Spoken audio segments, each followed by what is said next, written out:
Hi all, welcome to our channel turning PSC. അപ്പം നമ്മളിന്ന് പഠിക്കാനായിട്ട് പോകുന്നത് 10ാം ക്ലാസ്സിലെ സോഷ്യൽ സയൻസിലെ സ്വാതന്ത്ര്യാനന്തര ഇന്ത്യ എന്ന് പറയുന്ന ഒരു SCERT ചാപ്റ്ററാണ്. സ്വാതന്ത്ര്യാനന്തര ഇന്ത്യ. അപ്പോൾ ഇതെന്ന് പറയുന്നത് ഇമ്പോർട്ടൻ്റ് ആയിട്ടുള്ള ഒരു ചാപ്റ്ററാണ്. ഒരുപാട് ക്വസ്റ്റ്യൻസ് അടങ്ങിയിട്ടുള്ള ഒരു ചാപ്റ്ററാണ് ഇതെന്ന് പറയുന്നത്. ഓക്കെ, നമുക്ക് നോക്കാം. ആദ്യം തന്നെ ടാഗോർ പറഞ്ഞിരിക്കുന്ന ഒരു കോട്ടാണ് നൽകിയിരിക്കുന്നത്. നമുക്ക് നോക്കാം. വിധിയുടെ ചക്രങ്ങൾ ഒരു നാൾ ഇന്ത്യ ഉപേക്ഷിക്കുവാൻ ബ്രിട്ടീഷുകാരെ നിർബന്ധിതരാക്കും. പക്ഷേ ഏതു രൂപത്തിലുള്ള ഇന്ത്യയാവും അവർ ഇവിടെ ഉപേക്ഷിച്ചു പോകുക? നൂറ്റാണ്ടുകളായുള്ള അവരുടെ ഭരണത്തിന്റെ അരുവി അവസാനം വറ്റി വരണ്ട് പോകുമ്പോൾ അവർ വിട്ടുപോകുന്നത് ചെളിയുടെയും അഴുക്കിന്റെയും കൂമ്പാരമായിരിക്കും. ഇമ്പോർട്ടൻ്റ് ആയിട്ടുള്ളൊരു കോട്ടാണിത്. PYQ ആയിട്ട് ചോദിച്ചിട്ടൊക്കെ ഉണ്ട്. അപ്പോൾ എല്ലാവരും ഒന്ന് ശ്രദ്ധിക്കണം. കാണാപ്പാഠം പഠിക്കണ്ട, എന്നാലും ഒന്ന് 2-3 വട്ടം പറഞ്ഞു നോക്കിയാൽ മതി. ഓക്കെ, ഒന്നും കൂടെ പറയാം. വിധിയുടെ ചക്രങ്ങൾ ഒരു നാൾ ഇന്ത്യ ഉപേക്ഷിക്കുവാൻ ബ്രിട്ടീഷുകാരെ നിർബന്ധിതരാക്കും. പക്ഷേ ഏതു രൂപത്തിലുള്ള ഇന്ത്യയോ അവർ ഇവിടെ ഉപേക്ഷിച്ചു പോകുക? നൂറ്റാണ്ടുകളായുള്ള അവരുടെ ഭരണത്തിന്റെ അരുവി അവസാനം വറ്റി വരണ്ടു പോകുമ്പോൾ അവർ വിട്ടുപോകുന്നത് ചെളിയുടെയും അഴുക്കിന്റെയും കൂമ്പാരമായിരിക്കും. ഓക്കെ, ടാഗോർ പറഞ്ഞൊരു കോട്ടാണല്ലേ. എന്തെല്ലാം പോയിന്റ്സ് ആണല്ലേ ഇതിനകത്തുള്ളത്. ഓക്കെ, നമുക്ക് നോക്കാം.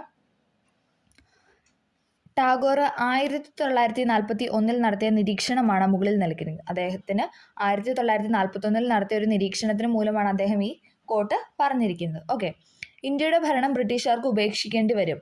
ദുരിതപൂർണമായ ഇന്ത്യയായിരിക്കും ബ്രിട്ടീഷുകാർ ഉപേക്ഷിച്ചു പോകുന്നത്. ഓക്കെ, അതൊക്കെയാണ് അതിനകത്ത് നൽകിയിരിക്കുന്ന പോയിന്റ്സ് എന്ന് പറയുന്നത്. സ്വാതന്ത്ര്യാനന്തര ഇന്ത്യ നേരിടേണ്ടി വന്ന ഏറ്റവും പ്രധാനപ്പെട്ട വെല്ലുവിളിയായിരുന്നു എന്തെന്ന് പറയുന്നത്?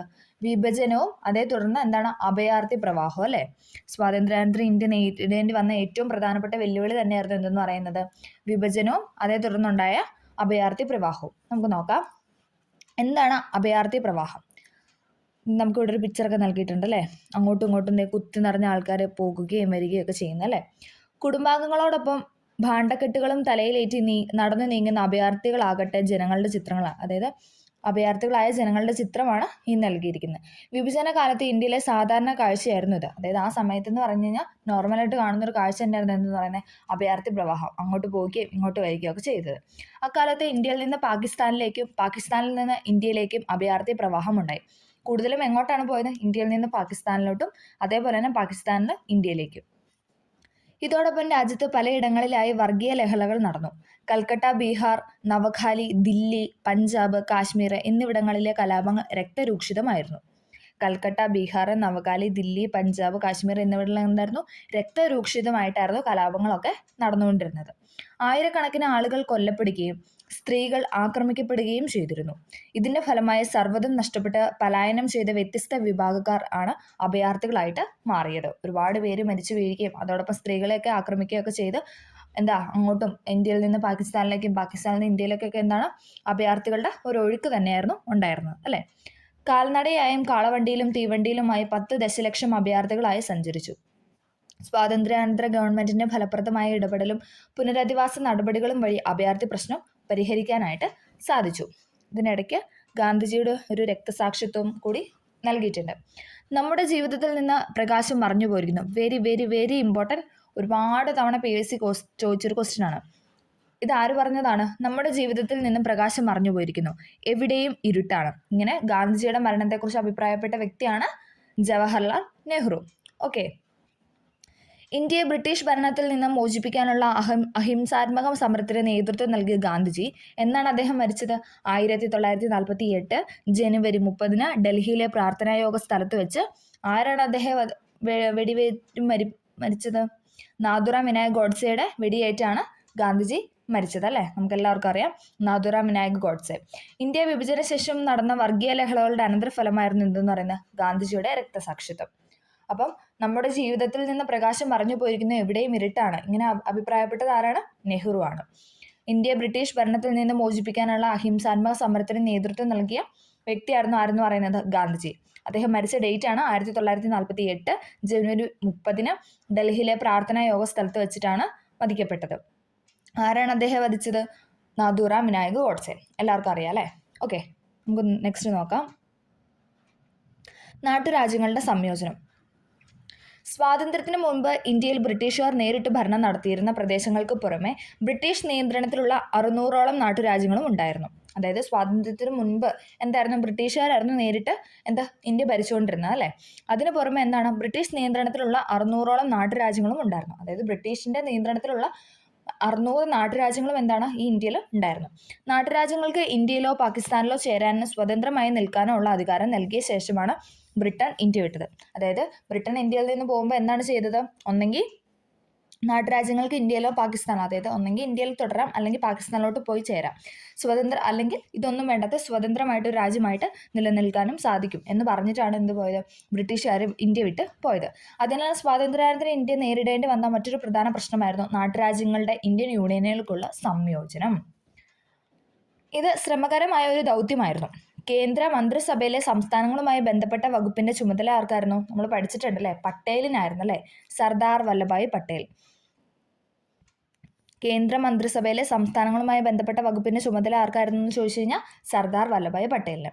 സ്റ്റേറ്റ് ഡിപ്പാർട്ട്മെന്റിന് സെക്രട്ടറിയായ മലയാളി PYQ ആണ്, ഇമ്പോർട്ടൻ്റ് ആണ്, നമുക്ക് എല്ലാവർക്കും അറിയാലേ, VP മേനോൻ. സ്റ്റേറ്റ് ഡിപ്പാർട്ട്മെന്റിന്റെ തലവനായ അല്ലെങ്കിൽ സെക്രട്ടറി ആയ മലയാളി ആരാന്ന് ചോദിച്ചാൽ ആരാണ്, VP മേനോൻ. നാട്ടുരാജ്യങ്ങളെ ഇന്ത്യൻ യൂണിയനിൽ ലയിപ്പിക്കുന്നതിന് പട്ടേലും VP മേനോനും ചേർന്ന ഒരു ലയന കരാർ, ഇൻസ്ട്രുമെന്റ് ഓഫ് അസഷൻ തയ്യാറാക്കി. അതായത് ഒരുപാട് ഈ 600ഓളം നാട്ടുരാജ്യം ഉണ്ടെന്ന് പറഞ്ഞല്ലേ, അപ്പോൾ അവരെയൊക്കെ പെട്ടെന്ന് ഇന്ത്യ യൂണിയനിലേക്ക് ചേർപ്പിക്കുക എന്ന് പറയുന്നത് ഒരു ടാസ്ക് തന്നെയായിരുന്നു. അപ്പം എന്താണ്, പട്ടേലും VP മേനോനോട് ചേർന്നിട്ടൊരു ലയന കരാർ തയ്യാറാക്കി. അതിനനുസരിച്ച് പ്രതിരോധം, വിദേശകാര്യം, വാർത്താവിനിമയം എന്നിവയുടെ നിയന്ത്രണം നാട്ടുരാജ്യങ്ങൾ കേന്ദ്ര സർക്കാരിന് കൈമാറണം. അപ്പോൾ ആ ലയന കരാറിൽ പറഞ്ഞിരിക്കുന്നത് എന്താണ്, പ്രതിരോധവും വിദേശകാര്യവും വാർത്താവിനിമയം എന്നിവയുടെ നിയന്ത്രണമൊക്കെ ആർക്കും നൽകണം, നാട്ടുരാജ്യങ്ങൾ കേന്ദ്ര സർക്കാരിന് കൈമാറണം എന്ന് പറഞ്ഞു. ജനകീയ പ്രതിഷേധങ്ങളും ഇന്ത്യ ഗവൺമെന്റിന്റെ പ്രായോഗിക സമീപനങ്ങളും മൂലം ഭൂരിഭാഗം നാട്ടുരാജ്യങ്ങളും എന്താണ്, ലയന കരാറിൽ ഒപ്പുവെച്ചു അല്ലേ. ഒരു ഭൂരിഭാഗം നാട്ടുരാജ്യങ്ങൾ എന്താണ്, ലയന കരാറ് ഒപ്പുവെച്ചു, ഇന്ത്യൻ യൂണിയനിൽ ചേർന്നു. അങ്ങനെ അവർ ഒപ്പുവെച്ചോടുകൂടി എന്താണ്, ഇന്ത്യൻ യൂണിയനിൽ ചേർന്നു. എന്നാൽ ചില നാട്ടുരാജ്യങ്ങൾ എന്താണ് ഇതിൽ വിസമ്മതിച്ചല്ലേ. നമുക്ക് നോക്കാം. ഹൈദരാബാദ്, കാശ്മീർ, ജുനഗഡ്, 4 ഓപ്ഷൻ തന്നിട്ട് ഇതിൽ ഒറ്റപ്പദം അല്ലെങ്കിൽ ചേരാത്തതെന്ന് പറഞ്ഞിട്ടൊരു ഇത് തരും. അപ്പോൾ അതുകൊണ്ട് തന്നെ ഇത് പഠിക്കണം. ഹൈദരാബാദ്, കാശ്മീർ, ജുനഗഡ് എന്നീ നാട്ടുരാജ്യങ്ങൾ ഇന്ത്യൻ യൂണിയനിൽ ചേരാനായിട്ട് വിസമ്മതിച്ചു. ഹൈദരാബാദ്, കാശ്മീർ, ജുനഗഡ്. പിന്നീട് അനുരഞ്ജനത്തിലൂടെ സൈനിക നടപടിയിലൂടെയും എന്താണ് രാജ്യങ്ങളെ ഇന്ത്യൻ യൂണിയനിൽ കൂട്ടിച്ചേർക്കുകയാണ് ഉണ്ടായത്. സ്വാതന്ത്ര്യ പ്രാപ്തിക്ക് ശേഷം ഫ്രാൻസ്, പോർച്ചുഗൽ എന്നീ യൂറോപ്യൻ രാജ്യങ്ങൾക്ക് ഇന്ത്യയിൽ അധിനിവേശ പ്രദേശങ്ങളും ഉണ്ടായിരുന്നു, നമുക്കറിയാമായിരുന്നു അല്ലേ. ഇവിടങ്ങളിൽ ശക്തമായ ജനകീയ പ്രക്ഷോഭങ്ങളും ഉണ്ടായി. അവിടെ എന്താണ് ശക്തമായ പ്രക്ഷോഭങ്ങളൊക്കെ ഉണ്ടായി. അതോടെ ഫ്രാൻസ് തങ്ങളുടെ അധീന പ്രദേശങ്ങൾ തിരിച്ചു നൽകി. സൈനിക നടപടിയിലൂടെ പോർച്ചുഗലിന്റെ അധീനതയിൽ ഉണ്ടായിരുന്ന പ്രദേശങ്ങളും ഇന്ത്യൻ യൂണിയനെ ലയിപ്പിച്ചു. അടുത്ത നമുക്ക് വിഭജനം സിനിമയിൽ എന്ന് പറഞ്ഞിട്ടൊരു ഒരു ടേബിൾ വന്നിട്ടുണ്ട്, നമുക്ക് നോക്കാം. വിഭജന കാലത്തെ സംഭവങ്ങളെ ആസ്പദമാക്കി ധാരാളം സിനിമകളാണ് നിർമ്മിക്കപ്പെട്ടത്. ഋത്വിക് ഘട്ടകിന്റെ മേഘദാക്കധാര, അത് ഇമ്പോർട്ടൻ്റ് ആണ്, പഠിക്കണം. നമുക്ക് ചേരുംപടി ചേർക്കാനായിട്ട് തരുന്ന ഒരു ക്വസ്റ്റ്യൻ ആണ് ഇതെന്ന് പറയുന്നത്. ഋത്വിക് ഘട്ടകിന്റെ മേഘദാക്കധാര, MS സത്യുവിന്റെ ഗരം ഹവ, MS സത്യു ഗരം ഹവ, ഗോവിന്ദ് നിഹ്ലാനിയുടെ തമസ്. തമസ് എന്ന ചിത്രം ആരുടെയാണ്, ഗോവിന്ദ് നിഹ്ലാനി. പമേല റൂക്സിന്റെ ചിത്രമാണ് ട്രെയിൻ ടു പാകിസ്ഥാൻ. പമേല റൂക്സിന്റെ ചിത്രമാണ് ട്രെയിൻ ടു പാകിസ്ഥാൻ. ഒന്നും കൂടെ പറയാം.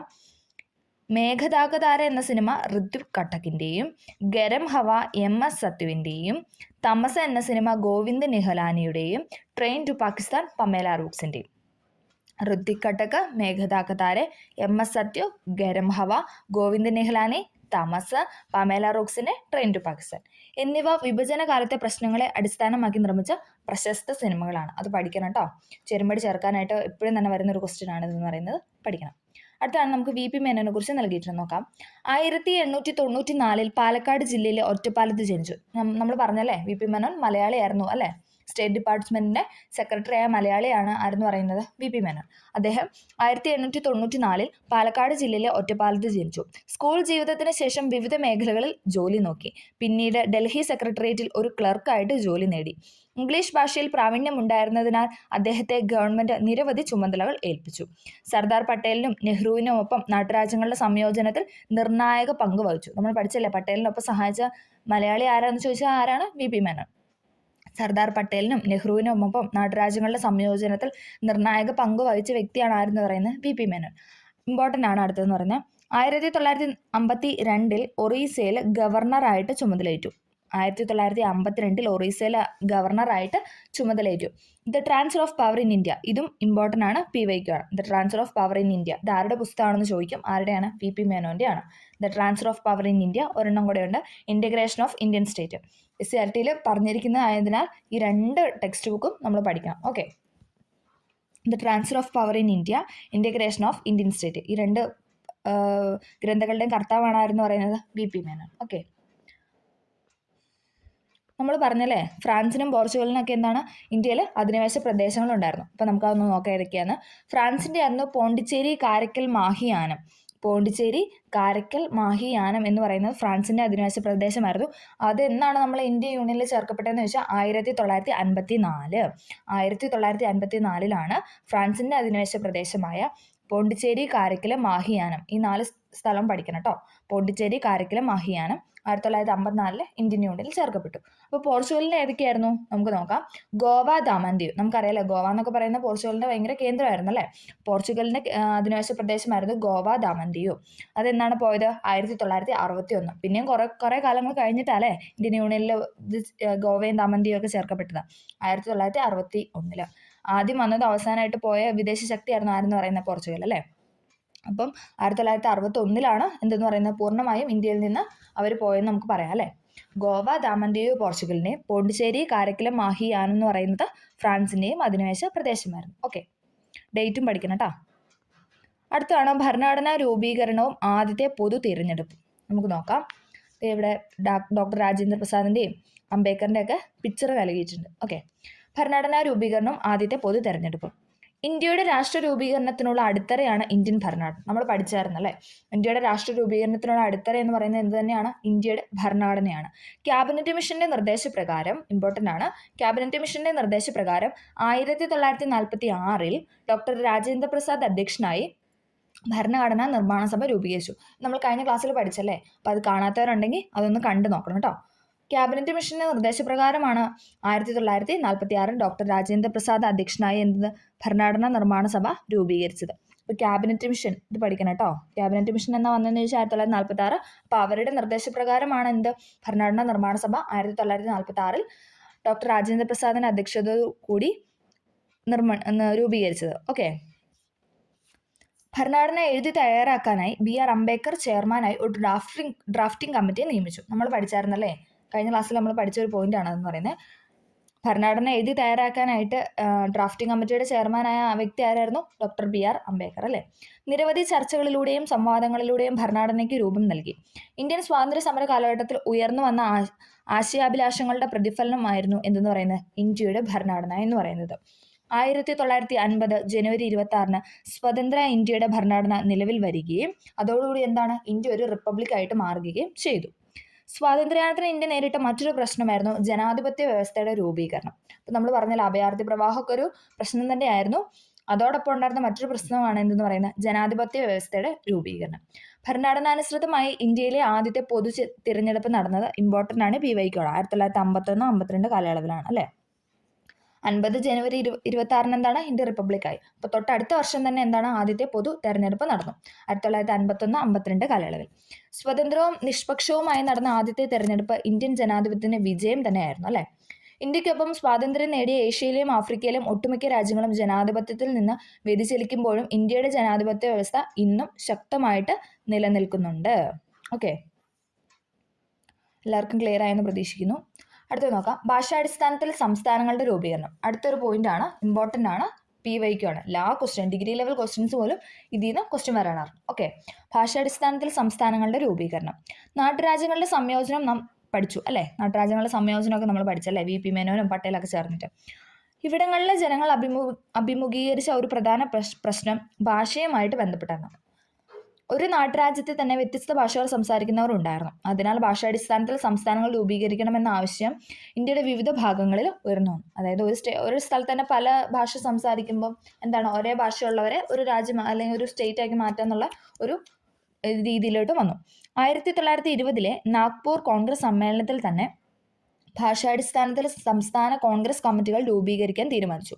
ഇമ്പോർട്ടൻ്റ് ആണ്. എന്നാണ് സംസ്ഥാന കോൺഗ്രസ് കമ്മിറ്റികളിൽ ഭാഷാടിസ്ഥാനത്തിൽ സമ്മേളനങ്ങൾ രൂപീകരിക്കാൻ തീരുമാനിച്ചതെന്ന് ചോദിച്ചു കഴിഞ്ഞാൽ 1920 നാഗ്പൂർ കോൺഗ്രസ് സമ്മേളനത്തിലാണ്. 1920 നാഗ്പൂർ INC സമ്മേളനത്തിലായിരുന്നു ഇങ്ങനെ ഭാഷാടിസ്ഥാനത്തിൽ സംസ്ഥാന കോൺഗ്രസ് കമ്മിറ്റികൾ രൂപീകരിക്കാനായിട്ട് തീരുമാനിച്ചത്.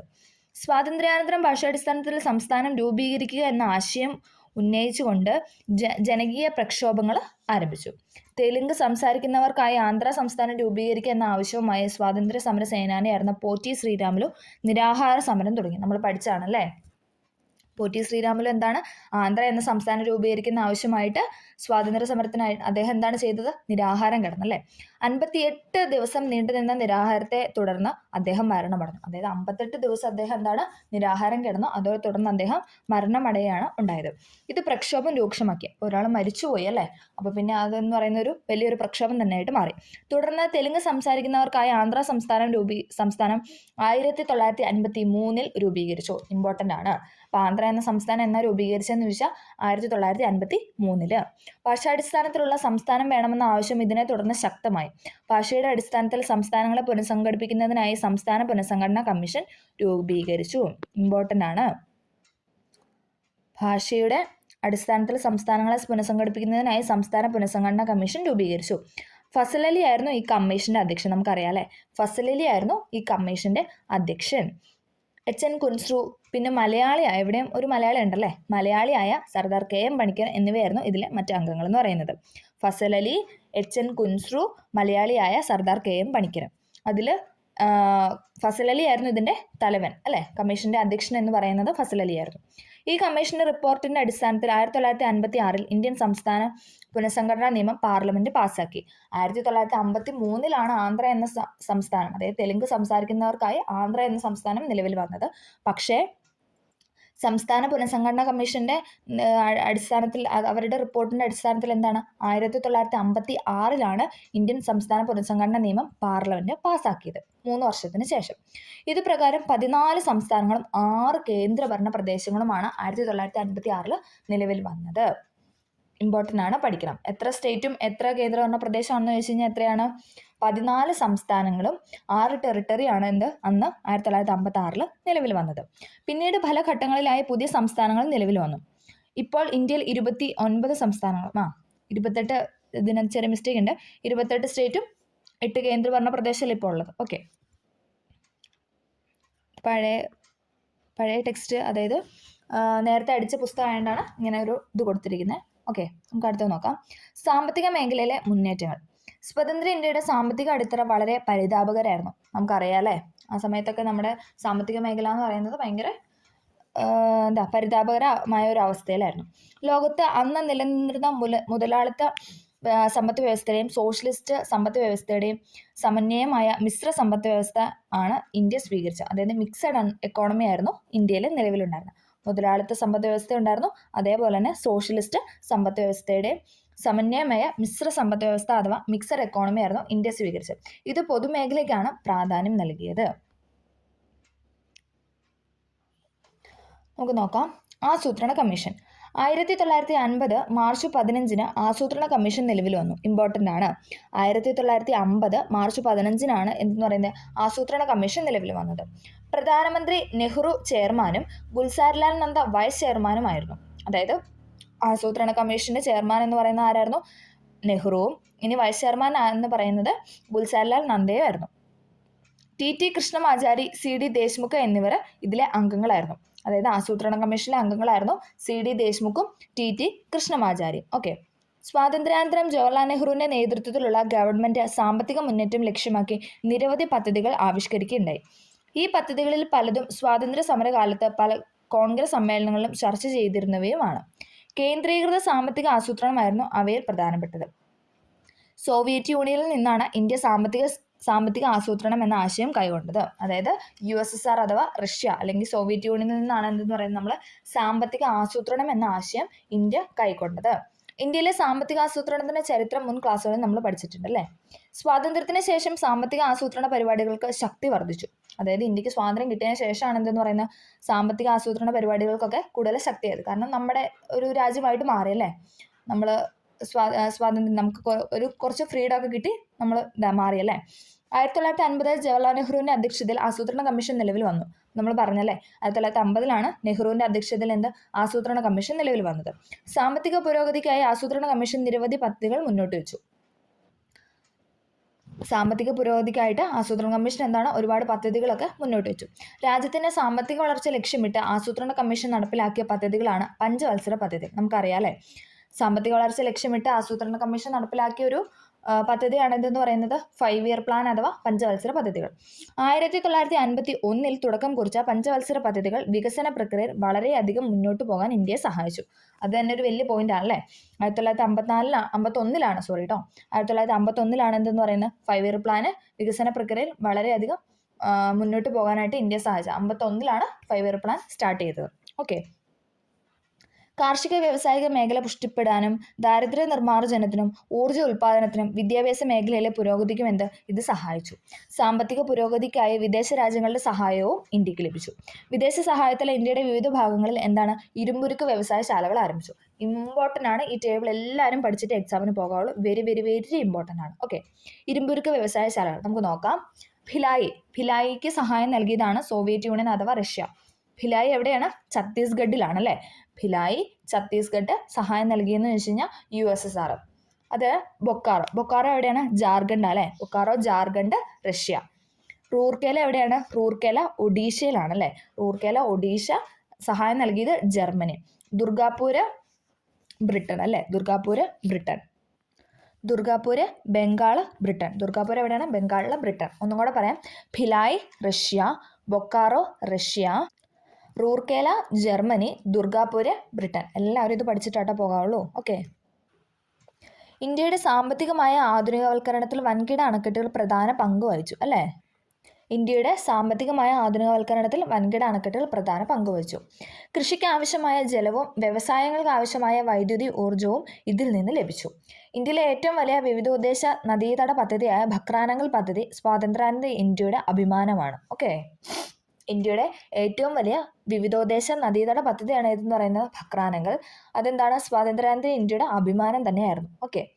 ജലസേചന സൗകര്യങ്ങൾ ലഭ്യമായതോടെ ഇന്ത്യയിൽ കാർഷിക ഉൽപ്പാദനം വർദ്ധിച്ചു. അതായത് ജലം നമുക്ക് ഒരുപാട് ലഭിക്കാൻ തുടങ്ങിയതോടുകൂടി കൃഷിയിൽ നമുക്ക് നല്ല രീതിയിൽ ഉൽപ്പാദനമൊക്കെ ലഭിച്ചു തുടങ്ങി. കാർഷിക പുരോഗതി, കന്നുകാലി സംരക്ഷണം, ഭൗതിക സാഹചര്യങ്ങളുടെ ഉന്നമനം തുടങ്ങിയ ലക്ഷ്യങ്ങളോടെ ദേശീയ തലത്തിൽ 55 പദ്ധതികൾക്ക് 1952 ഒക്ടോബർ 2 തുടക്കം കുറിച്ചു. ഒക്ടോബർ 2 ഗാന്ധിജിയുടെ ജന്മദിനാണല്ലേ. ഓക്കെ, അപ്പോൾ അന്ന് കാർഷിക പുരോഗതി, കന്നുകാലിയുടെ സംരക്ഷണം, ഭൗതിക സാഹചര്യങ്ങളുടെ ഉന്നമനം തുടങ്ങിയ ലക്ഷ്യങ്ങളോടെ ദേശീയ തലത്തിൽ 55 പദ്ധതികൾക്ക് 1952 ഒക്ടോബർ 2 തുടക്കം കുറിച്ചു. അത് ഏത് പഞ്ചവത്സര പദ്ധതിയാണ്? നമ്മൾ പഠിച്ചല്ലേ, 51 പഞ്ചവത്സര പദ്ധതി സ്റ്റാർട്ട് ചെയ്ത്. അപ്പം 1ാം പഞ്ചവത്സര പദ്ധതി കാലത്ത് തന്നെയാണ് എന്തെന്ന് പറയുന്നത് 55 പദ്ധതികൾ എന്ന് പറയുന്നത്. 1990കളിൽ ഇന്ത്യയുടെ സമ്പദ് വ്യവസ്ഥയിൽ പ്രകടമായ വ്യതിയാനം ഉണ്ടായി. അതായത് 90 ആയപ്പോഴത്തേക്ക് നല്ല രീതിയിലുള്ള മാറ്റം ഇന്ത്യയിൽ വന്നു തുടങ്ങി. പൊതുമേഖലയ്ക്ക് പകരം സ്വകാര്യ മേഖലയിലേക്ക് പ്രാധാന്യം കൈവന്നു. അതായത് പബ്ലിക് ആയിരുന്ന കാര്യങ്ങൾക്ക് ഉപരി കുറച്ച് പ്രൈവറ്റ് ആയിട്ടുള്ള ആൾക്കാരും ഇതിലോട്ട് കടന്നു വന്നു. ഓക്കെ, ഇവിടെ ഒരു ബോക്സ് തന്നിട്ടുണ്ട്, നമുക്ക് നോക്കാം. എഞ്ചിനീയറിംഗ്, കാർഷിക ഗവേഷണം, ടൂറിസം, ആസൂത്രണം തുടങ്ങിയവയുമായി ബന്ധപ്പെട്ടുള്ള തൊഴിൽ സാധ്യതകൾ വിശകലനം ചെയ്യാനാണ് കൊടുത്തിരിക്കുന്നത്. നമുക്ക് നോക്കാം അല്ലേ. സ്വതന്ത്ര ഇന്ത്യ സാമ്പത്തിക രംഗത്ത് കൈക്കൊണ്ട നടപടികളുടെ പ്രത്യേകതകൾ ഒക്കെ നോക്കാം. ഓക്കെ, ശാസ്ത്ര സാങ്കേതിക നേട്ടങ്ങൾ. സാങ്കേതിക വിദ്യയിൽ കുറേ നേട്ടങ്ങളൊക്കെ ആ സമയത്ത് ഇന്ത്യ കൈക്കൊണ്ടു. നമുക്ക് നോക്കാം. സ്വാതന്ത്ര്യാനന്തര ഇന്ത്യ ശാസ്ത്ര സാങ്കേതിക രംഗങ്ങളിൽ ശ്രദ്ധേയമായ പുരോഗതി കൈവരിച്ചു. ഇന്ത്യയുടെ കാർഷിക പുരോഗതിയിലും വ്യവസായവൽക്കരണത്തിലും സാങ്കേതിക വിദ്യയ്ക്കും സാങ്കേതിക വിദഗ്ധർക്കും ഒരു പ്രധാന പങ്ക് തന്നെ ഉണ്ടായിരുന്നല്ലേ. ആധുനിക ശാസ്ത്രത്തിൻ്റെ ആരാധകനായിരുന്ന നെഹ്റുവിൻ്റെ നേതൃത്വത്തിൽ ശാസ്ത്ര സാങ്കേതിക രംഗങ്ങളിൽ ഇന്ത്യ അത്ഭുതപൂർവമായ നേട്ടങ്ങൾ കൈവരിച്ചു. നിരവധി ഗവേഷണ സ്ഥാപനങ്ങൾ നിലവിൽ വന്നു. അവയ്ക്ക് ചിലത് താഴെ പറയാം. നമുക്ക് നോക്കാം, ഇമ്പോർട്ടൻ്റ് ആണ് കേട്ടോ. ശാസ്ത്ര വ്യവസായിക ഗവേഷണ സമിതി, അതായത് council of scientific and industrial research, Indian കാർഷിക ഗവേഷണ സമിതി അഥവാ Indian council four agriculture research, Indian medical ഗവേഷണ സമിതി അഥവാ Indian council of medical research. ശാസ്ത്ര വ്യവസായിക ഗവേഷണ സമിതി, ഇന്ത്യൻ കാർഷിക ഗവേഷണ സമിതി, ഇന്ത്യൻ മെഡിക്കൽ ഗവേഷണ സമിതി. അപ്പം വ്യവസായമുണ്ട്, കാർഷികമുണ്ട്, മെഡിക്കലുണ്ട്. ഓക്കെ. ശാസ്ത്ര വ്യവസായിക ഗവേഷണ സമിതിയുടെ പദ്ധതികൾക്ക് നേതൃത്വം നൽകിയത് ഹോമി ജഹാംഗീർ ഭാവെ. ഹോമി ജെ ഭാഭ അല്ലേ, നമ്മൾ പറയുന്ന ഹോമി ജെ ഭാഭയായിരുന്നു എന്തെന്ന് പറയുന്നത് ശാസ്ത്ര വ്യവസായ ഗവേഷണ സമിതിയുടെ പദ്ധതികൾക്ക് നേതൃത്വം നൽകിയത്. അദ്ദേഹത്തോടൊപ്പം എന്താ എസ്.എൻ. ഭട്നാഗറും ഉണ്ടായിരുന്നു. അപ്പോൾ ഹോമി ജെ ഭാഭയും എസ്.എൻ. ഭട്നാഗറും ഒക്കെ ചേർന്നിട്ടായിരുന്നു ശാസ്ത്ര വ്യവസായിക ഗവേഷണ സമിതി പദ്ധതികൾക്ക് നേതൃത്വം നൽകിയത്. ഹോമി ജെ ഭാഭ നേതൃത്വം നൽകിയ ശാസ്ത്ര സ്ഥാപനങ്ങളാണ് Tata Institute of Fundamental Research. Tata Institute of Fundamental റിസർച്ചിന് നേതൃത്വം നൽകിയ ആരായിരുന്നു? ഹോമി ജെ ഭാഭ. ഇമ്പോർട്ടൻ്റ് ആണ്. Tata Institute of Fundamental Research നേതൃത്വം നൽകിയത് ഹോമി ജെ ഭാഭ. ഇന്ത്യൻ ആണവോർജ്ജ കമ്മീഷൻ അതോടൊപ്പം ഇന്ത്യൻ ആണവോർജ്ജ കമ്മീഷനും ഉണ്ടായിരുന്നു. ടാറ്റ ഇൻസ്റ്റിറ്റ്യൂട്ട് ഓഫ് ഫണ്ടമെന്റൽ റിസർച്ചും ഇന്ത്യൻ ആണവോർജ്ജ കമ്മീഷനും നേതൃത്വം നൽകിയത് ഹോമി ജെ ഭാഭയായിരുന്നു. Tata Institute of Fundamental Research, Indian ആണവോർജ്ജ കമ്മീഷൻ. ഓക്കെ. ലോകോത്തര നിലവാരമുള്ള നിരവധി എഞ്ചിനീയറിംഗ് വിദ്യാലയങ്ങൾ അക്കാലത്ത് സ്ഥാപിതമായി.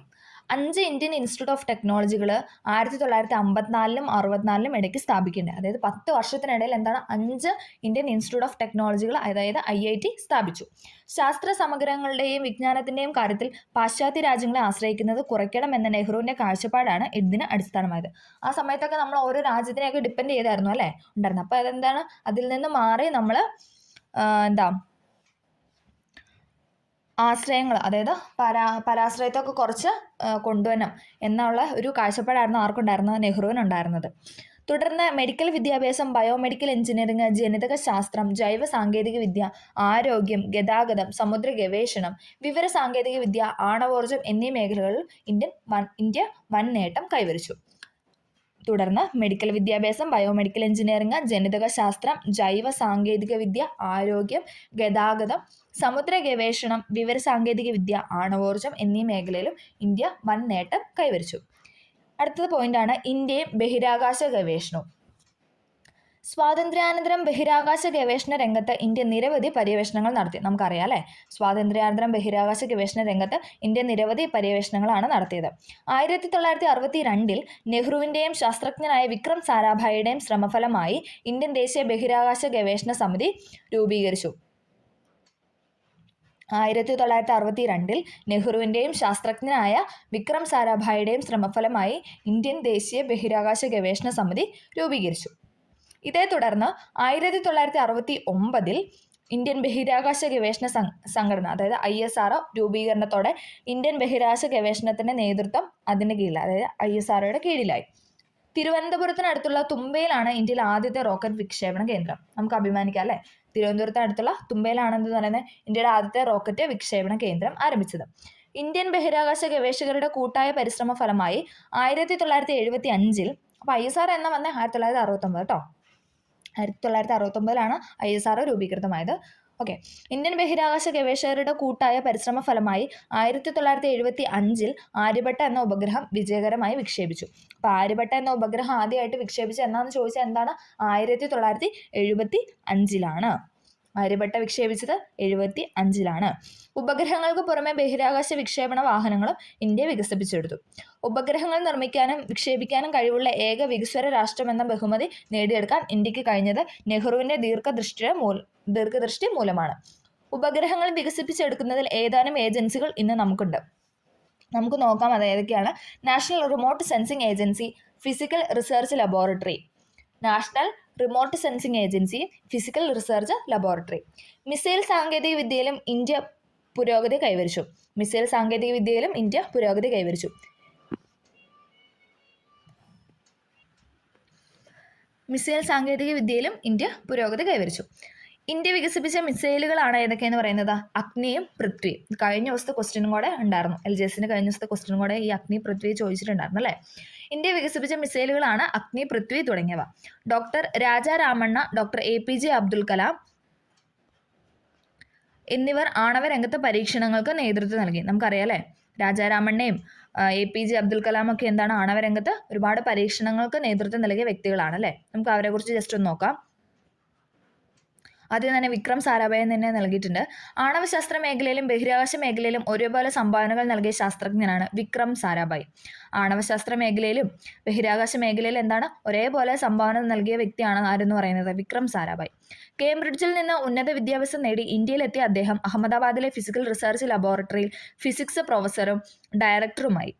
തുമ്പ ബഹിരാകാശ ഗവേഷണ കേന്ദ്രം, പിന്നെ അഹമ്മദാബാദിലെ ഉപഗ്രഹം വാർത്താവിനിമയ കേന്ദ്രം തുടങ്ങിയവയുടെ ശില്പി വിക്രം സാരാഭായി ആണ്.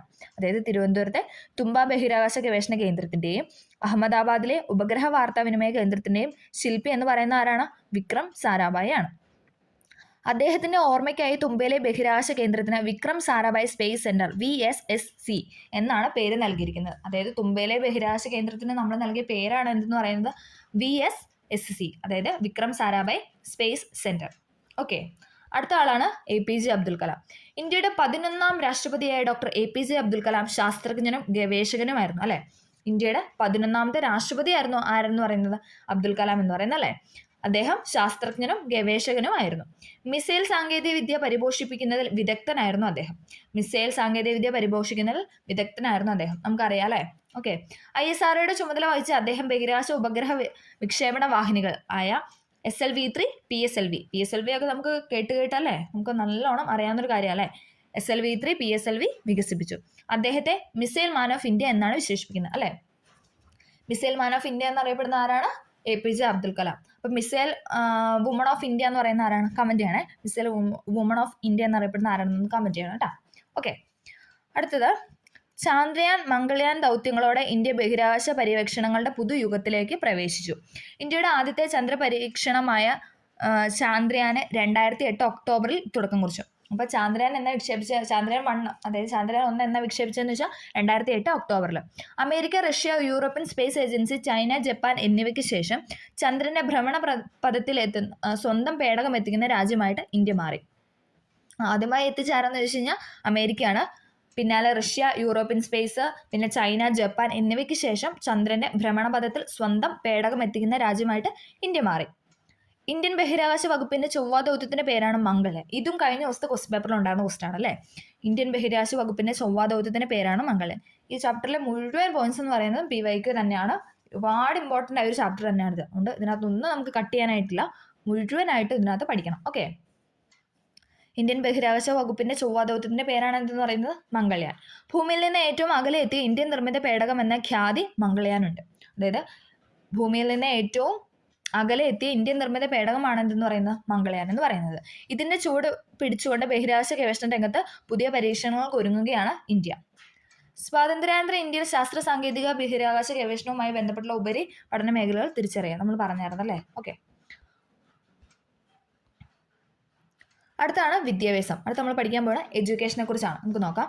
ഇന്ത്യയുടെ ഭാവി നിർണ്ണയിക്കപ്പെടുന്ന ഇന്ത്യയുടെ ക്ലാസ് മുറികളാണ്. ഒരുപാട് തവണ ചോദിച്ച ക്വസ്റ്റ്യൻ ആണ്. ഇതാരാണ് ഇങ്ങനെ പറഞ്ഞത്? ഡോക്ടർ DS കോത്താരിയാണ് പറഞ്ഞത്. ഡോക്ടർ DS കോത്താരിയാണ് ഇന്ത്യയുടെ ഭാവി നിർണ്ണയിക്കുന്ന ഇന്ത്യയുടെ ക്ലാസ് മുറികളിലാണ് എന്ന് പറഞ്ഞത്. ഇന്ത്യയുടെ ഭാവി നിർണ്ണയിക്കപ്പെടുന്നത് ഇന്ത്യയുടെ ക്ലാസ് മുറികളിലാണെന്ന് പറഞ്ഞ വ്യക്തിയാണ് ഡോക്ടർ DS കോത്താരി എന്ന് പറയുന്നത്.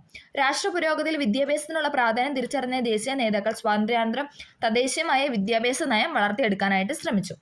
ഇന്ത്യൻ വിദ്യാഭ്യാസത്തെക്കുറിച്ച് പഠിക്കുന്നതിനും ശുപാർശകൾ സമർപ്പിക്കുന്നതിനുമായി ഗവൺമെന്റ് പല ഘട്ടങ്ങളിലായി വിവിധ കമ്മീഷനുകളെ നിയമിച്ചു. നമുക്ക് ആ കമ്മീഷൻ ഏതൊക്കെയാണെന്ന് നോക്കാം. ഇതും ഇമ്പോർട്ടൻ്റ് ആണ്, ഒന്നും കളയാനില്ല. ഈ ടേബിൾ മൊത്തം നമുക്ക് പഠിക്കാനുള്ളതാണ് കേട്ടോ. നമുക്ക് നോക്കാം. ആദ്യത്തെ കമ്മീഷൻ നമുക്ക് 47 സ്വാതന്ത്ര്യമായി, 48 തന്നെ ആദ്യത്തെ കമ്മീഷൻ വന്നു. Doctor Radhakrishnan commission. Doctor Radhakrishnan കമ്മീഷനാണ് ഫസ്റ്റത്തെ കമ്മീഷൻ എന്ന് പറയുന്നത്. 1948 വർഷം സഹിതം പഠിക്കണം കേട്ടോ. Doctor Radhakrishnan commission. അദ്ദേഹത്തിന്റെ ലക്ഷ്യങ്ങൾ എന്തെല്ലാം? യൂണിവേഴ്സിറ്റി വിദ്യാഭ്യാസത്തെക്കുറിച്ചുള്ള പഠനം, അതായത് സർവകലാശാല വിദ്യാഭ്യാസത്തെക്കുറിച്ചുള്ള പഠനമാണ് എന്തെന്ന് പറയുന്നത് ഡോക്ടർ രാധാകൃഷ്ണൻ കമ്മീഷൻ മുന്നോട്ട് വെച്ചത്. സർവകലാശാല വിദ്യാഭ്യാസത്തെക്കുറിച്ചുള്ള പഠനമായിരുന്നു ഡോക്ടർ രാധാകൃഷ്ണൻ 1948 മുന്നോട്ട് വെച്ചത്. അതിന് നൽകിയ ശുപാർശകൾ നമുക്ക് നോക്കാം. തൊഴിലധിഷ്ഠിത വിദ്യാഭ്യാസ സ്ഥാപനങ്ങൾ തുടങ്ങുക. സ്ത്രീ വിദ്യാഭ്യാസത്തിന് പ്രാധാന്യം നൽകുക, അതായത് സ്ത്രീകൾക്കും എന്താണ് വിദ്യാഭ്യാസ എഡ്യൂക്കേഷന് പ്രാധാന്യം നൽകണം. യൂണിവേഴ്സിറ്റി ഗ്രാൻഡ് കമ്മീഷൻ അഥവാ UGC രൂപീകരിക്കണം. യൂണിവേഴ്സിറ്റി ഗ്രാൻഡ് കമ്മീഷൻ അഥവാ UGC രൂപീകരിക്കണം. പിന്നെ തൊഴിലധിഷ്ഠിത വിദ്യാഭ്യാസം, അതായത് പഠനം കഴിയുന്ന വഴി എന്താണ് നമുക്ക് തൊഴിലിലേക്ക് പോകാൻ വേണ്ടിയിട്ടുള്ള, അതായത് തൊഴിലുമായി ബന്ധപ്പെട്ട കാര്യങ്ങൾ നമ്മുടെ എഡ്യൂക്കേഷൻ സ്ഥാപനങ്ങളിൽ ഉണ്ടാവണം എന്നുള്ള രീതിയിലുള്ള കമ്മീഷനാണ് ഇതെന്ന് പറയുന്നത് ഡോക്ടർ രാധാകൃഷ്ണൻ കമ്മീഷൻ 1948 യൂണിവേഴ്സിറ്റിയുമായി ബന്ധപ്പെട്ട കമ്മീഷനാണ്. അടുത്താണ് doctor Lakshmanaswami Mudaliar commission 1952. 1952 doctor Lakshmanaswami Mudaliar commission അതെന്താണ് സെക്കൻഡറി വിദ്യാഭ്യാസ മേഖലയാണ്. അപ്പോൾ നമ്മളെ യൂണിവേഴ്സിറ്റിയിലെ കാര്യം പറഞ്ഞു, ഇനി അടുത്ത് സെക്കൻഡറി ആണ്. അപ്പം അങ്ങനെ കണക്ട് ചെയ്താൽ മതി. ഡോക്ടർ ലക്ഷ്മണസ്വാമി മുതലിയാർ കമ്മീഷൻ 1952 വന്നു. സെക്കൻഡറി വിദ്യാഭ്യാസ മേഖലയെക്കുറിച്ചുള്ള പഠനമായിരുന്നു അദ്ദേഹം മുന്നോട്ട് വെച്ചത്. ത്രിഭാഷാ പദ്ധതി നടപ്പിലാക്കണം എന്ന് പറഞ്ഞു. സെക്കൻഡറി തലത്തിൽ വിദ്യാഭ്യാസ കമ്മീഷൻ രൂപീകരിക്കണമെന്ന് പറഞ്ഞു. വിവിധോദ്ദേശ സ്കൂളുകൾ സ്ഥാപിക്കണം എന്ന് പറഞ്ഞു. അധ്യാപക പരിശീലന സമിതി രൂപീകരിക്കണം എന്ന് പറഞ്ഞു. ത്രിഭാഷാ പദ്ധതി നടപ്പിലാക്കണം, സെക്കൻഡറി തലത്തിൽ വിദ്യാഭ്യാസ കമ്മീഷൻ രൂപീകരിക്കണം, വിവിധോദ്ദേശ സ്കൂളുകൾ സ്ഥാപിക്കണം, അധ്യാപക പരിശീലന സമിതി രൂപീകരിക്കണം. ഇതൊക്കെയായിരുന്നു ലക്ഷ്മണസ്വാമി മുതലിയാർ കമ്മീഷൻ 1952 മുന്നോട്ട് വെച്ചത്. ഓക്കെ, അടുത്തതാണ് നമ്മളിപ്പോൾ പറഞ്ഞല്ലേ ഇന്ത്യയുടെ ഭാവി നിർണ്ണയിക്കുന്ന ഇന്ത്യയുടെ ക്ലാസ് മുറികളാണെന്ന് പറഞ്ഞ വ്യക്തിയായിരുന്നു ആരെന്ന് പറയുന്നത് ഡോക്ടർ എസ് കോത്താരി എന്ന് പറയുന്നത്. അദ്ദേഹത്തിൻ്റെ അദ്ദേഹമാണ് അടുത്ത കമ്മീഷൻ എന്ന് പറയുന്നത് ഡോക്ടർ DS കോത്താരി. അതെന്നായിരുന്നു 1964. വർഷം ഇമ്പോർട്ടൻ്റ് ആണ്. ഡോക്ടർ രാധാകൃഷ്ണൻ കമ്മീഷൻ എന്നായിരുന്നു സ്വാതന്ത്ര്യത്തിന് പിറ്റേ വർഷം 1948. ലക്ഷ്മണസ്വാമി മുതലിയാർ കമ്മീഷൻ 1952. ഇനി DS കോത്താരി കമ്മീഷൻ 1964. ഓക്കെ, വിദ്യാഭ്യാസത്തിൻ്റെ ദേശീയ മാതൃകയെ പറ്റിയുള്ള നിർദ്ദേശമാണ് അദ്ദേഹം മുന്നോട്ട് വെച്ചത്. വിദ്യാഭ്യാസത്തിൻ്റെ ദേശീയ മാതൃകയെ പറ്റിയുള്ള നിർദ്ദേശം 10+2+3 മാതൃകയിൽ വിദ്യാഭ്യാസം നടപ്പിലാക്കണം അല്ലേ. അതാണിപ്പം ഉള്ളത് അല്ലേ. 10+2+10 +2 പിന്നെ 3 വർഷം ഡിഗ്രി എന്നുള്ള രീതിയിൽ ഉള്ള വിദ്യാഭ്യാസം നടപ്പിലാക്കണം എന്നായിരുന്നു ആര് മുന്നോട്ട് വെച്ചത് ഡോക്ടർ DS കോത്താരി കമ്മീഷൻ മുന്നോട്ട് വെച്ചത്. സെക്കൻഡറി തലത്തിൽ തൊഴിലധിഷ്ഠിത വിദ്യാഭ്യാസം നടപ്പിലാക്കണം. അപ്പോൾ സെക്കൻഡറി തലത്തിൽ എന്താണ് തൊഴിലധിഷ്ഠിത വിദ്യാഭ്യാസം നടപ്പിലാക്കണം എന്ന് പറഞ്ഞ വ്യക്തി ആരാണ്? Doctor DS കോത്താരിയാണ്. മാറിപ്പോകാൻ ചാൻസ് ഉണ്ടാവുണ്ട്, കറക്റ്റായിട്ട് പഠിക്കുക. സെക്കൻഡറി തലത്തിൽ തൊഴിലധിഷ്ഠിത വിദ്യാഭ്യാസം നടപ്പിലാക്കണം എന്ന് പറഞ്ഞത് ഡോക്ടർ DS കോത്താരിയും. ഇനി സെക്കൻഡറി തലത്തിൽ വിദ്യാഭ്യാസ കമ്മീഷൻ രൂപീകരിക്കണം എന്ന് പറഞ്ഞാൽ ഡോക്ടർ ലക്ഷ്മണസ്വാമി മുതലിയാർ കമ്മീഷനായിരുന്നു. ഓക്കെ, മൂല്യവിദ്യാഭ്യാസത്തിന് ഊന്നൽ നൽകണം. ഇത് മൂന്നുമായിരുന്നു ആരെന്ന് പറഞ്ഞാൽ ഡോക്ടർ DS കോത്താരി കമ്മീഷൻ മുന്നോട്ട് വെച്ച പോയിന്റ്സ് എന്ന് പറയുന്നത്. ഓക്കെ, 1986 ദേശീയ വിദ്യാഭ്യാസ നയം അഥവാ NPE national policy on education രൂപീകരിച്ചു. അപ്പം NPE രൂപീകരിച്ചത്, അതായത് നാഷണൽ പോളിസി ഓൺ എഡ്യൂക്കേഷൻ എന്നാണ് രൂപീകരിച്ചതെന്ന് ചോദിച്ചാൽ 86 ഇമ്പോർട്ടൻ്റ് ആണ്. ദേശീയ വിദ്യാഭ്യാസ നയം രൂപീകരിച്ചത് 86. പുതിയ സഹസ്രാബ്ദത്തിലേക്ക് ഇന്ത്യയെ നയിക്കുക എന്ന ലക്ഷ്യത്തോടെയാണ് ഇത് നടപ്പിലാക്കിയത്. 86 ദേശീയ വിദ്യാഭ്യാസ നയത്തിൻ്റെ പ്രധാന നിർദ്ദേശങ്ങൾ നമുക്ക് നോക്കാം. പ്രാഥമിക വിദ്യാഭ്യാസത്തിനും തുടർ വിദ്യാഭ്യാസത്തിനും പ്രാധാന്യം നൽകണം. പ്രൈമറി തലത്തിൽ വിദ്യാഭ്യാസം സാർവത്രികമാക്കാനും സ്കൂളുകളിലെ ഭൗതിക സാഹചര്യങ്ങൾ മെച്ചപ്പെടുത്താനും ഓപ്പറേഷൻ ബ്ലാക്ക് ബോർഡ് പദ്ധതി നടപ്പിലാക്കണം. അപ്പോൾ 86 NPE ആക്ട് പ്രകാരം എന്താണ് വന്നത്? ഓപ്പറേഷൻ ബ്ലാക്ക് ബോർഡ് പദ്ധതി നടപ്പിലാക്കണം എന്നുള്ള നിർദ്ദേശം വന്നു. ഓരോ ജില്ലയിലും നവോദയ വിദ്യാലയങ്ങൾ സ്ഥാപിക്കണം. ഓരോ ജില്ലയിലും എന്താണ് ഒരു നവോദയ സ്കൂളെങ്കിലും ഉണ്ടാവണം എന്ന് പറഞ്ഞു. പെൺകുട്ടികളുടെ വിദ്യാഭ്യാസത്തിന് പ്രോത്സാഹനം നൽകണമെന്നും പറഞ്ഞു. ഓക്കെ, അടുത്താണ് മൗലാന അബ്ദുൽ കലാം ആസാദ്. സ്വതന്ത്ര ഇന്ത്യയുടെ ആദ്യത്തെ വിദ്യാഭ്യാസ മന്ത്രിയായിരുന്നു ആരെന്ന് പറയുന്നത്? മൗലാന അബ്ദുൽ കലാം ആസാദ്. നമുക്കറിയാം അല്ലേ, സ്വതന്ത്ര ഇന്ത്യയുടെ ആദ്യത്തെ വിദ്യാഭ്യാസ മന്ത്രിയായിരുന്നു മൗലാന അബ്ദുൽ കലാം ആസാദ്. സ്വതന്ത്ര ഇന്ത്യയുടെ വിദ്യാഭ്യാസ നയം രൂപപ്പെടുത്തുന്നതിൽ അദ്ദേഹം സുപ്രധാന പങ്ക് വഹിച്ചു. അദ്ദേഹത്തിൻ്റെ ജന്മദിനമായ നവംബർ 11 PYQ ആണ്, ഇമ്പോർട്ടൻ്റ് ആണ്. നവംബർ 11 എന്ന് പറയുന്നത് എന്താണ്? ദേശീയ വിദ്യാഭ്യാസ ദിനമായിട്ടാണ് നമ്മൾ ആചരിക്കുന്നത്. നവംബർ 11 എന്ന് പറയുന്നത് ദേശീയ വിദ്യാഭ്യാസ ദിനം. നവംബർ 11 ദേശീയ വിദ്യാഭ്യാസ ദിനമായിട്ട് ആചരിക്കുന്നു. അദ്ദേഹം രചിച്ച ശ്രദ്ധേയമായ ഗ്രന്ഥമാണ് India Wins Freedom. Maulana Abdul കലാമിൻ്റെ ഗ്രന്ഥമാണ് ഇന്ത്യ വിൻസ് ഫ്രീഡം എന്ന് പറയുന്നത്. മൗലാന അബ്ദുൽ കലാം ആസാദിൻ്റെ ശ്രദ്ധേയമായ ഗ്രന്ഥമാണ് എന്തെന്ന് പറയുന്നത്? India Wins freedom. ഓക്കെ, വിദ്യാഭ്യാസ രംഗത്ത് ശ്രദ്ധേയമായ മാറ്റങ്ങൾക്ക് തുടക്കം കുറിക്കാൻ പുത്തൻ വിദ്യാഭ്യാസ നയത്തിന് കഴിഞ്ഞു. വിദ്യാഭ്യാസ രംഗത്ത് ശ്രദ്ധേയമായ മാറ്റങ്ങൾക്ക് തുടക്കം കുറിക്കാൻ പുത്തൻ വിദ്യാഭ്യാസ നയത്തിന് കഴിഞ്ഞു.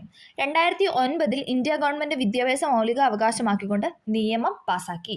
2009 ഇന്ത്യ ഗവൺമെൻറ് വിദ്യാഭ്യാസം എന്താണ് മൗലിക അവകാശമാക്കിക്കൊണ്ട് നിയമം പാസാക്കി. കേന്ദ്ര ഗവൺമെൻറ് ആവിഷ്കരിച്ചിട്ടുള്ള സർവ്വശിക്ഷ അഭിയാൻ നമ്മൾ പഠിച്ചായിരുന്നല്ലേ. കേന്ദ്ര ഗവൺമെന്റ് ആവിഷ്കരിച്ചിട്ടുള്ള സർവശിക്ഷ അഭിയാൻ, രാഷ്ട്രീയ മാധ്യമക് ശിക്ഷ അഭിയാൻ തുടങ്ങിയവ സംയോജിച്ച്, അതായത് സർവശിക്ഷ അഭിയാനും രാഷ്ട്രീയ മാധ്യമക് ശിക്ഷ അഭിയാനും, സർവശിക്ഷാ അഭിയാനും രാഷ്ട്രീയ മാധ്യമക് ശിക്ഷാ അഭിയാനും കൂടെ ചേർന്ന് എന്താണ് 2018 സമഗ്ര ശിക്ഷാ അഭിയാൻ രാജ്യത്ത് നടപ്പിലാക്കി. ഒന്നും കൂടെ പറയാം, സർവശിക്ഷാ അഭിയാനും അതായത് SSA സർവശിക്ഷാ അഭിയാനും രാഷ്ട്രീയ മാധ്യമക് ശിക്ഷാ അഭിയാനും കൂടെ സംയോജിപ്പിച്ച് 2018 എന്ത് വന്നു? സമഗ്ര ശിക്ഷാ അഭിയാൻ നിലവിൽ വന്നു. അതും SSA എന്ന് തന്നെയാണ് എഴുതുന്നത് കേട്ടോ. സമഗ്ര ശിക്ഷാ അഭിയാൻ പദ്ധതി രാജ്യത്ത് നിലവിൽ വന്നു. ഓക്കെ, അടുത്തത് സാംസ്കാരിക നേട്ടങ്ങൾ. സ്വാതന്ത്ര്യാനന്തര ഇന്ത്യ സാംസ്കാരിക മേഖലയിലും വൻ പുരോഗതി നേടുകയുണ്ടായി. ഇന്ത്യക്ക് തനതായ ഒരു സാംസ്കാരിക പാരമ്പര്യമുണ്ട് എന്ന് മുൻ ക്ലാസ്സുകളിൽ നമ്മൾ പഠിച്ചു. ഇന്ത്യക്കകത്തും പുറത്തും ഇന്ത്യയുടെ സാംസ്കാരിക മുന്നേറ്റത്തിന്റെ പ്രോത്സാഹനം ലക്ഷ്യമാക്കി സ്വാതന്ത്ര്യാനന്തരം ധാരാളം സ്ഥാപനങ്ങൾ ആരംഭിച്ചു. ഇവിടെ ബോക്സ് നൽകി നമുക്ക് ജസ്റ്റ് ഒന്ന് വായിക്കാം. സാംസ്കാരിക വിനിമയം അധ്യാപകർക്കായി. വിദ്യാഭ്യാസ സംസ്കാരവുമായി ബന്ധിപ്പിക്കുക എന്ന ലക്ഷ്യത്തോടെ കേന്ദ്ര സാംസ്കാരിക വകുപ്പ് 1979 രൂപീകരിച്ച സ്ഥാപനമാണ് Centre for Cultural Resource and Training. Central for Cultural Resource and Training എന്ന സ്ഥാപനം എന്നാണ് രൂപീകരിച്ചത്? 1979. ന്യൂഡൽഹിയാണ് ആസ്ഥാനം. Central for Cultural Resource and ട്രെയിനിങ്ങിന്റെ ആസ്ഥാനം എവിടെയാണെന്ന് ചോദിച്ചു കഴിഞ്ഞാൽ എവിടെയാണ്? ന്യൂഡൽഹിയിലാണ്. അധ്യാപകർക്കും കുട്ടികൾക്കുമായി സാംസ്കാരിക വിനിമയത്തിനുള്ള വിവിധ പരിപാടികൾ സംഘടിപ്പിക്കുക എന്നതാണ് Central for Cultural Resource and ട്രെയിനിങ്ങിന്റെ ലക്ഷ്യമെന്ന് പറയുന്നത്. ഓക്കെ, അടുത്തൊരു ഇമ്പോർട്ടൻ്റ് പോയിന്റ് അല്ല, ഒരു ടേബിളാണ്, നമുക്ക് നോക്കാം. സ്ഥാപനം, പ്രവർത്തനം, അതിൻ്റെ ആസ്ഥാനം എന്നിവയാണ് നൽകിയിരിക്കുന്നത്. ആദ്യം തന്നെ സംഗീത നാടക അക്കാദമിയാണ്. സംഗീത നാടക അക്കാദമി നമ്മൾ കേട്ടിട്ടുണ്ടല്ലേ? Sangeet Natak academy. The national academy of dance, drama and music എന്നാണ് ഇത് മുൻപ് അറിയപ്പെടുന്നത്. അതായത് സംഗീത നാടക അക്കാദമി പണ്ട് അറിയപ്പെട്ട എന്താണെന്ന് ചോദിച്ചു കഴിഞ്ഞാൽ the national academy of the national academy of dance, drama and music എന്നാണ് അറിയപ്പെട്ടിരുന്നത്. സംഗീതത്തിൻ്റെയും നാടകത്തിൻ്റെയും പ്രോത്സാഹനമാണ് ലക്ഷ്യം. ആ പേര് തന്നെ ഉണ്ടല്ലേ, സംഗീത നാടക അക്കാദമി. അപ്പോൾ സംഗീതവും നാടകമാണ് ഇവർ പ്രോത്സാഹിപ്പിക്കുന്നത്. ആസ്ഥാനം എവിടെയാണെന്ന് ചോദിച്ചാൽ ന്യൂഡൽഹി. സംഗീത നാടക അക്കാദമിയുടെ ആസ്ഥാനം എവിടെയാണെന്ന് വെച്ചാൽ ന്യൂഡൽഹി. അടുത്താണ് ലളിതകലാ അക്കാദമി. ഇന്ത്യക്കകത്തും പുറത്തും ഇന്ത്യൻ കലകളുടെ പ്രചാരണമാണ് ലക്ഷ്യം. അതായത് ലളിതകലാ അക്കാദമിയുടെ ലക്ഷ്യം എന്ന് പറയുന്നത് ഇന്ത്യക്കകത്തും പുറത്തും ഇന്ത്യൻ കലകളുടെ പ്രചാരമാണ്. ഇമ്പോർട്ടൻ്റ് ആണ്, ഇത് PYQ ആണ്. ഇതെല്ലാം ചോദിച്ചിട്ടുള്ള ക്വസ്റ്റ്യൻസ് തന്നെയാണ് കേട്ടോ. ഈ ടേബിൾ എന്ന് പറയുന്നത് നമുക്ക് കളയാനേ പറ്റത്തില്ല. എല്ലാ ടേബിളും ഇതിനകത്ത് വെരി വെരി വെരി ഇമ്പോർട്ടൻ്റ് ആണ്. ഓക്കെ, ലളിതകലാ അക്കാദമി എന്ന് പറയുന്നത് ഇന്ത്യക്കകത്തും പുറത്തും ഇന്ത്യൻ കലകളുടെ പ്രചാരണമാണ് ലക്ഷ്യം. അതിൻ്റെ ആസ്ഥാനം എവിടെയാണ്? ന്യൂഡൽഹി തന്നെയാണ്. ഓക്കെ, അടുത്താണ് സാഹിത്യ അക്കാദമി. ഇന്ത്യൻ ഭാഷാ സാഹിത്യത്തിൻ്റെ ഉന്നമനമാണ് ലക്ഷ്യം. സാഹിത്യ അക്കാദമിയുടെ ലക്ഷ്യം എന്ന് പറയുന്നത് ഭാഷാ സാഹിത്യത്തിൻ്റെ ഉന്നമനമാണ്. National school of Drama. അടുത്തതാണ് നാഷണൽ സ്കൂൾ ഓഫ് ഡ്രാമ എന്ന് പറയുന്നത് സംഗീത നാടക അക്കാദമിയുടെ കീഴിൽ സ്ഥാപിതമായി. നാഷണൽ സ്കൂൾ ഓഫ് ഡ്രാമ എന്ന് പറയുന്നത് നമ്മൾ പറഞ്ഞായിരുന്നു, സംഗീത നാടക അക്കാദമിയുടെ കീഴിൽ സ്ഥാപിതമായി. സ്കൂൾ ഓഫ് ഡ്രാമ എല്ലാ വർഷവും നാടകമേള നടത്തുന്നുണ്ട്. അതിൻ്റെ ആസ്ഥാനം എവിടെയാണ്? ന്യൂഡൽഹിയിലാണ്. അടുത്താണ് national book trust of India. National book trust of India കുറഞ്ഞ ചെലവിൽ പുസ്തകങ്ങൾ പ്രസിദ്ധീകരിക്കുക, അതാണ് അതിൻ്റെ ലക്ഷ്യം എന്ന് പറയുന്നത്. വായന വളർത്തുക, ഇന്ത്യൻ പുസ്തകങ്ങൾ സ്വദേശത്തും വിദേശത്തും പ്രോത്സാഹിപ്പിക്കുക. അതായത് ഇന്ത്യക്കകത്തും അതേപോലെ തന്നെ ഇന്ത്യക്ക് പുറത്തും എന്താണ് ഇന്ത്യൻ പുസ്തകങ്ങളൊക്കെ പ്രോത്സാഹിപ്പിക്കുക എന്ന ലക്ഷ്യത്തോടു കൂടി വന്നതാണ് national book trust of India. New Delhi, ആസ്ഥാനം ന്യൂഡൽഹി. ഒന്നും കൂടെ പറയാം, Sangeet Natak academy, Lalit Kala academy, Sahitya academy, national school of drama, national book trust of India. Okay, അടുത്തതാണ് വിദേശ നയം. ഇമ്പോർട്ടൻ്റ് ആണ്, നമുക്ക് നോക്കാം. ലോകത്തെ എല്ലാ ജനവിഭാഗത്തിൻ്റെയും സൗഖ്യവും സ്വാതന്ത്ര്യവും ഉറപ്പുവരുത്തുന്ന വലിയ ദൗത്യം ഏറ്റെടുത്തുകൊണ്ട് എല്ലാവരുമായും സൗഹൃദപരമായ സഹകരണമാണ് നമ്മുടെ ലക്ഷ്യം. ആരുമായും പ്രശ്നങ്ങൾ സൃഷ്ടിക്കുന്നതിന് ഞങ്ങൾ തയ്യാറല്ല എന്നാണ് ലോകരാജ്യങ്ങളോട് ഉണർത്താനുള്ളത്. ഇങ്ങനെ പറഞ്ഞ ആരാണ്? 1947 നടന്ന പ്രസംഗത്തിൽ നെഹ്റു ആണ് ഇങ്ങനെ പറഞ്ഞു വെച്ചത്. ഓക്കെ, വിദേശ രാജ്യങ്ങളോടുള്ള ഇന്ത്യയുടെ സമീപനം വ്യക്തമാക്കുന്നതാണ് നെഹ്റുവിൻ്റെ ഈ വാക്കുകൾ. നമുക്ക് മനസ്സിലായല്ലേ? സ്വാതന്ത്ര്യ സമര കാലഘട്ടത്തിൽ ഇന്ത്യൻ നാഷണൽ കോൺഗ്രസ് രൂപപ്പെടുത്തിയ വിദേശ നയമാണ് സ്വാതന്ത്ര്യാനന്തര ഇന്ത്യ സ്വീകരിച്ചത്. ഇന്ത്യൻ വിദേശ നയത്തിന്റെ ശില്പി എന്നറിയപ്പെടുന്ന ആരാണ്? ഇന്ത്യൻ വിദേശ നയത്തിന്റെ ശില്പി എന്നറിയപ്പെടുന്നത് നെഹ്റു ആണല്ലേ? നമുക്കറിയാം, ഇന്ത്യൻ വിദേശ നയത്തിന്റെ ശില്പി എന്നറിയപ്പെടുന്നത് നെഹ്റു ആണ്. ഇന്ത്യയുടെ വിദേശ നയത്തിന്റെ പ്രധാന തത്വങ്ങളാണ് നൽകിയിരിക്കുന്നത്. നമുക്ക് നോക്കാം. സാമ്രാജ്യത്വത്തോടും കൊളോണിയൽ വ്യവസ്ഥയോടുമുള്ള എതിർപ്പ്. സാമ്രാജ്യത്വത്തോടും കൊളോണിയൽ വ്യവസ്ഥയോടുമുള്ള എതിർപ്പ്. വംശീയവാദത്തോടുള്ള വിദ്വേഷം. ഐക്യരാഷ്ട്രസഭയിലുള്ള വിശ്വാസം. സമാധാനപരമായ സഹവർത്തിത്വം. പഞ്ചശീല തത്വങ്ങൾ. വിദേശ സഹായത്തിന്റെ ആവശ്യകതയിലുള്ള ഊന്നൽ. ചേരിചേരായ്മ. ഇതെല്ലാം എന്താണ്? ഇന്ത്യൻ വിദേശ നയത്തിന്റെ പ്രധാന തത്വങ്ങളായിരുന്നു. ഒന്നും കൂടെ പറയാം. സാമ്രാജ്യത്വത്തോടും കൊളോണിയൽ വ്യവസ്ഥയോടുമുള്ള എതിർപ്പ്, വംശീയവാദത്തോടുള്ള വിദ്വേഷം, ഐക്യരാഷ്ട്രസഭയിലുള്ള വിശ്വാസം, സമാധാനപരമായ സഹവർത്തിത്വം, പഞ്ചശീല തത്വങ്ങൾ, വിദേശ സഹായത്തിന്റെ ആവശ്യകതയിലുള്ള ഊന്നല്, ചേരിചേരായ്മ. ഓക്കെ, അതിൽ നമ്മൾ ഫസ്റ്റ് പറയുന്നതാണ് പഞ്ചശീല തത്വങ്ങൾ. 1954 ചൈനയുമായി അതിർത്തി തർക്കം ഉണ്ടായപ്പോൾ ഇന്ത്യ ചൈനയുമായി ഒപ്പിട്ട കരാറാണ് എന്തെന്ന് പറയുന്നത്? പഞ്ചശീല തത്വങ്ങൾ എന്ന് പറയുന്നത്. അപ്പോൾ ഇന്ത്യയും ചൈനയുമായിട്ട് ഒപ്പിട്ട കരാറാണ് പഞ്ചശീല തത്വം. വർഷം ചോദിച്ചാൽ 1954. ഓക്കെ, നെഹ്റുവും ചൈനീസ് പ്രധാനമന്ത്രിയായ ചൗൻലായുമാണ് സംയുക്ത പ്രസ്താവനയിൽ ഒപ്പുവെച്ചത്. നമ്മൾ പറഞ്ഞു ആ കരാറിൽ ഒപ്പിട്ടു എന്ന് പറഞ്ഞു. അപ്പം നെഹ്റു, ഇന്ത്യയുടെ പ്രധാനമന്ത്രിയായ നെഹ്റുവും അതേപോലെ തന്നെ ചൈനയുടെ പ്രധാനമന്ത്രിയായ ചൗൻലായുമാണ് സംയുക്ത പ്രസ്താവനയിൽ ഒപ്പുവെച്ചത്. ഓക്കെ, ചൈനയുമായി ഒപ്പിട്ട കരാറാണ് പഞ്ചശീലമെങ്കിലും എല്ലാ രാജ്യങ്ങളോടുമുള്ള ഇന്ത്യയുടെ സമീപനമായിരുന്നു അതെന്ന് പറയുന്നത്. നമുക്ക് നോക്കാം എന്തായിരുന്നു. രാജ്യത്തിന്റെ അതിർത്തിയും പരമാധികാരവും പരസ്പരം അംഗീകരിക്കാം. അതായത് നമ്മുടെ രാജ്യം ഇന്ത്യയുടെ പരമാധികാര അതിർത്തിയൊക്കെ നമ്മൾ അവർക്കും ഒരു ഇതാണ്. അതേപോലെ തന്നെ അവരുടെ രാജ്യത്തിന്റെ കാര്യങ്ങൾ നമുക്കും അംഗീകരിക്കാൻ പറ്റുന്ന ഒരു കാര്യം തന്നെയാണ്. ഓക്കെ, രാജ്യത്തിന്റെ അതിർത്തിയും പരമാധികാരവും പരസ്പരം അംഗീകരിക്കുക, പരസ്പരം ആക്രമിക്കാതിരിക്കുക. അതായത് നമുക്കറിയാലോ ചൈനയായിട്ടും പാകിസ്ഥാനായിട്ടും എപ്പോഴും അങ്ങനെ ഒരു യുദ്ധം എപ്പോഴും അല്ലേ. അപ്പം എന്താണ്? പരസ്പരം ആക്രമിക്കാതിരിക്കുക. ആഭ്യന്തര കാര്യങ്ങളിൽ പരസ്പരം ഇടപെടാതിരിക്കുക. അതായത് നമ്മുടെ ആഭ്യന്തര കാര്യങ്ങൾ അവരും ഇടപെടാനുള്ള, നമ്മൾ തിരിച്ചും അങ്ങനെ തന്നെ. ആഭ്യന്തര കാര്യങ്ങളിൽ പരസ്പരം ഇടപെടാതിരിക്കുക. സമത്വവും പരസ്പര സഹായവും പുലർത്തുക. പരസ്പര സഹായവും പുലർത്തുക. സമാധാനപരമായ സഹവർത്തിത്വം പാലിക്കുക. ഇതൊക്കെയായിരുന്നു എന്തെന്ന് പറയുന്നത്? മറ്റു രാജ്യങ്ങളോടുള്ള ഇന്ത്യയുടെ സമീപനമായിട്ട് പറയുന്നത്. ഓക്കെ, രണ്ടാം ലോക യുദ്ധാനന്തരം രൂപീകരിക്കപ്പെട്ട ചേരിചേരാ പ്രസ്ഥാനത്തെക്കുറിച്ച് നമ്മൾ പഠിച്ചിട്ടുണ്ട്. അതിൻ്റെ രൂപീകരണത്തിന് നേതൃത്വം കൊടുത്ത ഒരാളായിരുന്നു ഇന്ത്യൻ പ്രധാനമന്ത്രിയായ നെഹ്റു. അപ്പോൾ ചേരിചേരാ പ്രസ്ഥാനത്തിൽ എന്താണ് നെഹ്റു നേതൃത്വം നൽകിയിട്ടുണ്ട്. അന്താരാഷ്ട്ര പ്രശ്നങ്ങളിൽ സ്ഥിരമായ ഒരു ചേരിയോടൊപ്പം നിൽക്കാതെ പ്രശ്നത്തിന്റെ ശരിതെറ്റുകൾ വിലയിരുത്തി നിലപാടെടുക്കുക എന്ന സമീപനമായിരുന്നു ഇന്ത്യ സ്വീകരിച്ചത്. അപ്പോൾ സ്വാതന്ത്ര്യാനന്തര ഇന്ത്യ എന്ന് പറഞ്ഞിട്ട് നമ്മൾ പഠിച്ച പോയിന്റ്സ് എല്ലാം കൂടെ ഒരു ചെറിയൊരു ബോക്സിൽ കൊടുത്തിട്ടുണ്ട്. അഭയാർത്ഥി പ്രവാഹവും നാട്ടുരാജ്യങ്ങളുടെ സംയോജനവും. അപ്പോൾ അതിന് വേണ്ടിയിട്ട് എന്താണ്? ലയന കരാർ തയ്യാറാക്കി അല്ലേ, സർദാർ വല്ലഭായ് പട്ടേലും VP മേനോനും.